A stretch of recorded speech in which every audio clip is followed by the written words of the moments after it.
দেখেন ফাউন্ডেশনের জন্য কিভাবে পাইপ রাখা হয়, আর এই দেখেন ফাউন্ডেশনের পাইপ কিভাবে রাখছি আমরা। এই যে এখানে 4 আর হইল গিয়া 15 একটা জয়েন্ট বোর্ড লাগাইছি। আর দেখেন নিচ থেকে পাইপগুলা কিভাবে আমরা উপরের দিকে উঠাইছি। এটা একটা 6 তলা বিশিষ্ট বাড়ি।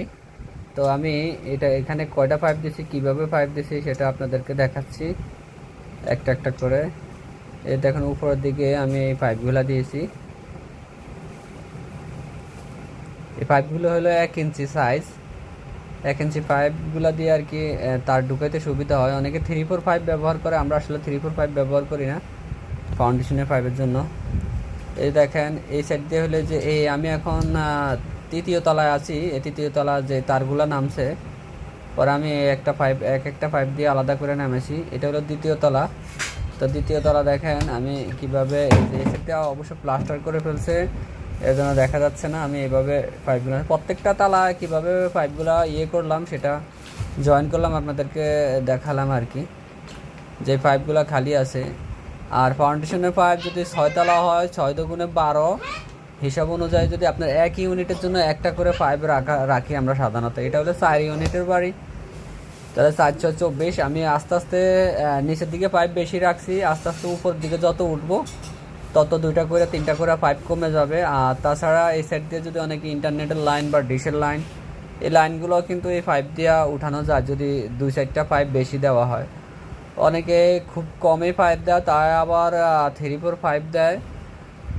3-4 পাইপ দিতে এমনিতেই তার ঢুকাইতে সমস্যা, তারপরেও 3-4 পাইপ দিয়ে দেয়। একটার ভিতরে 7টা দিয়ে টানা টানা টানা হেঁচড়া করে, পাইপ তারগুলা ইজি থাকে না।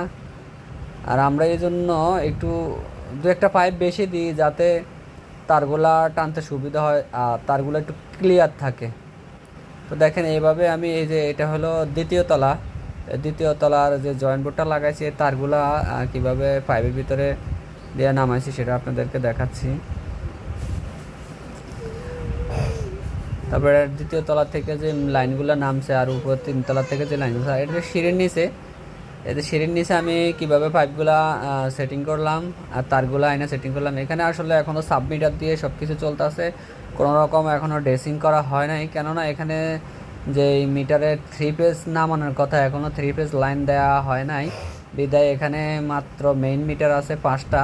এই 5টা মেইন মিটার দিয়ে তো প্রত্যেকটা ইউনিটের জন্য এক একটা করে মেইন মিটার দিতে গেলে এখানে আসলে মিটারে অতিরিক্ত শর্ট হয়ে যায়। সেজন্য প্রত্যেকটা ইউনিটের আপাতত সাবমিটার লাগিয়ে দেওয়া হয়েছে। যখন এটা মেইন মিটার 3 পেজ লাইন নামবে তখন হয়তো একটা ইউনিটের জন্য একটা মিটার দেওয়া হবে।